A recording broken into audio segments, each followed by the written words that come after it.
na. Sakit talaga?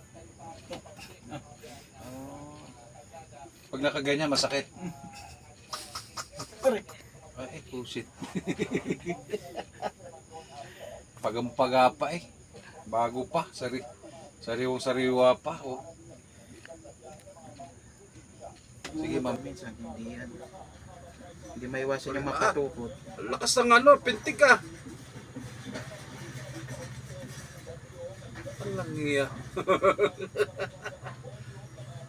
May kakaiba.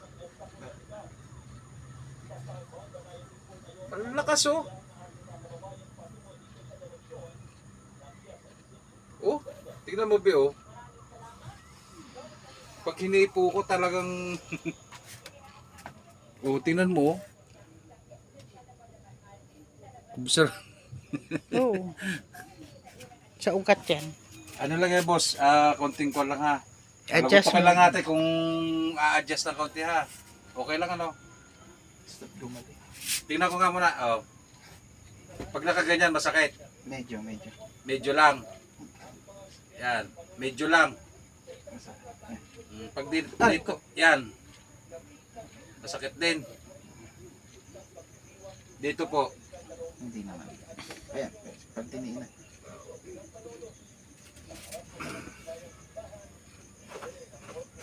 Grabe ang nangyari dito. Malaking ano siguro. Ano lang ha, kalma lang ka sir ha.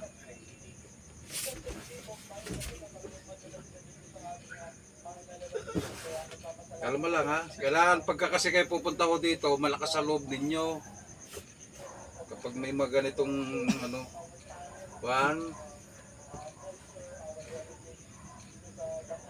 hinga lang ng malalim.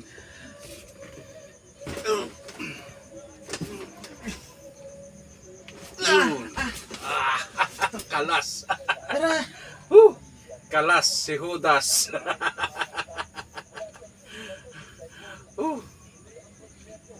Kalas. Oh, yeah. Yeah. Ayos yan. Pagka ganon, lakas pa rin ang pintig eh. Pero maya maya. Pagka kasi ano, Namagana siya.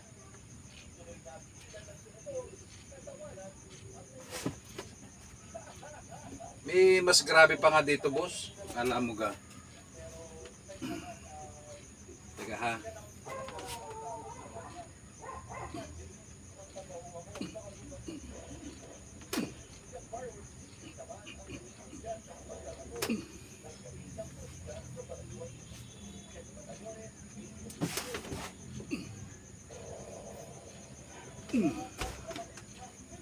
Step by step.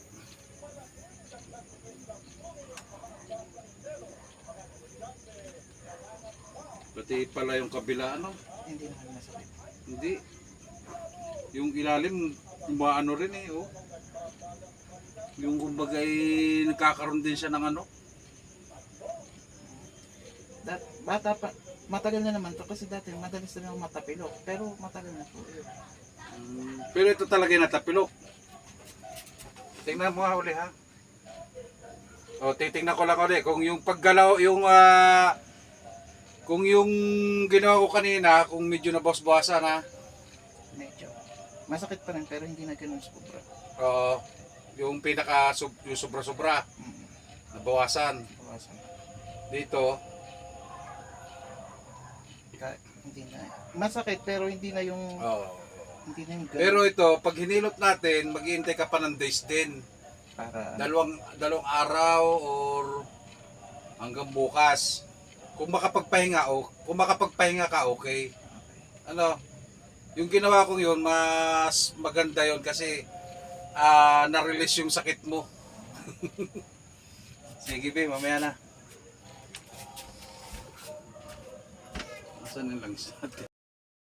Magandang gabi po, ako po'y sa Tanawan pa. Nagpahilot po ako kay kuya kasi masakit yung paa ko. Oo. Ngayon po, okay na siya. Medyo nagagalaw-galaw na, hindi katulad kanina. Oo. Yun lang po.